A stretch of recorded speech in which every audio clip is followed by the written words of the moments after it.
আমরা জেনেছি এটা একটি ডার্ক রেস্টুরেন্ট হিসেবে এটা খ্যাত, কারণ এখানে আমরা আপনি ভিতরে অলরেডি হয়তো ফুটেজ নিয়েছেন বা দেখেছেন যে ভিতরে কিছু খুবচি কিছু ঘর করে রাখা হয়েছে, বসার ব্যবস্থা করা হয়েছে।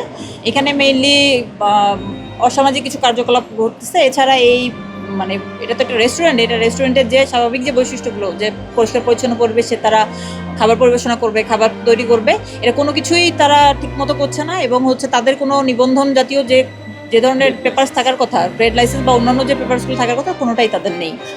এবং অস্বাস্থ্যকর যে খাবারগুলো তারা অলরেডি, আমরা এখানে এসেছি যখন, তখন আমরা যে খাবারগুলো মানে পরিবেশনরত অবস্থায় পেয়েছি সেগুলো কোনোটারই মান ঠিক মতো ছিল না আর কি।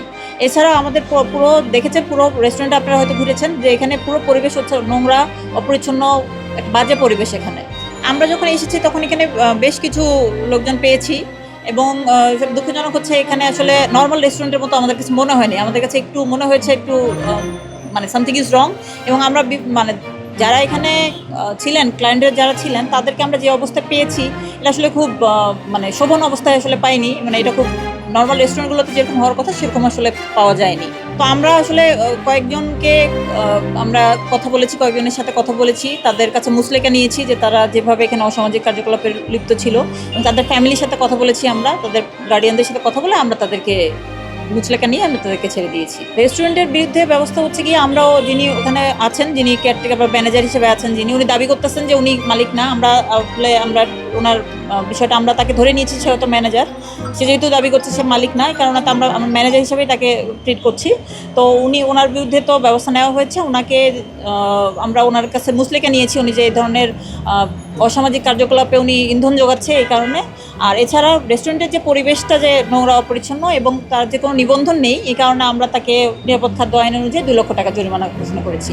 এবং যেহেতু প্রতিষ্ঠানটা সেই মানের না, এখন যে মানের হওয়া উচিত একটা খাদ্য পরিবেশনার জন্য যে স্ট্যান্ডার্ড মেনটেন করা উচিত, সেটা এই স্ট্যান্ডার্ড মেনটেন করছে না। এই কারণে এই প্রতিষ্ঠানটা সাময়িকভাবে বন্ধ ঘোষণা করে আমি নিরাপদ খাদ্য কর্তৃপক্ষ চট্টগ্রাম বরাবর এটা হস্তান্তর করা হয়েছে। প্রতিষ্ঠানের মান উন্নয়ন সাপেক্ষে তারা এই প্রতিষ্ঠানটাকে আবার খুলে দিবে আর কি। ওয়ালটন এখন দেশের সীমানা পেরিয়ে পৌঁছে গিয়েছে 50টিরও বেশি দেশে। ওয়ালটন, ঘরে ঘরে, বিশ্বজুড়ে। আসলে আমরা বিভিন্ন সময় বিভিন্ন ফোরাম থেকে জানতেছি যে এই ধরনের নোংরা, অপরিচ্ছন্ন পরিবেশ বা অসামাজিক কার্যকলাপে লিপ্ত এই ধরনের কিছু রেস্টুরেন্ট এখানে পাওয়া যাচ্ছে, বিভিন্ন জায়গায় আছে, আমাদের কাছে খবর আসতেছে, বা আমরা নিজেরাও অনেক সময় বিভিন্ন জায়গায় গিয়ে রেট দিচ্ছি, তখন আমরা দেখতেছি।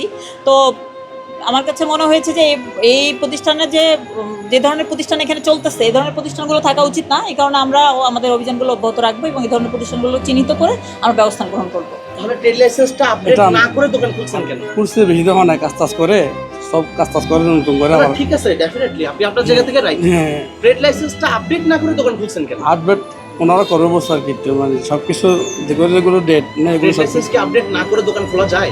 স্যার আমরা যাবো, মানে ওনাকে বলছে তো রিসেন্টলি। দোকান কি আগে খোলা যায় আপডেট করার আগে? আগে খোলা যায় না। তাহলে কি এটা অপরাধ? জি, এটা কি অপরাধ? অপরাধ, কিন্তু ওনারা বলছে এটা করবে। কিন্তু না, মানে এটা কি যেটা করেছেন সেটা কি অপরাধ কিনা সেটা তো ওনারা জানাবে। ট্রেড অপরাধ, লাইসেন্সে হ্যাঁ। যে মেয়াদ না, এটা কি অপরাধ? হ্যাঁ। জি জি জি।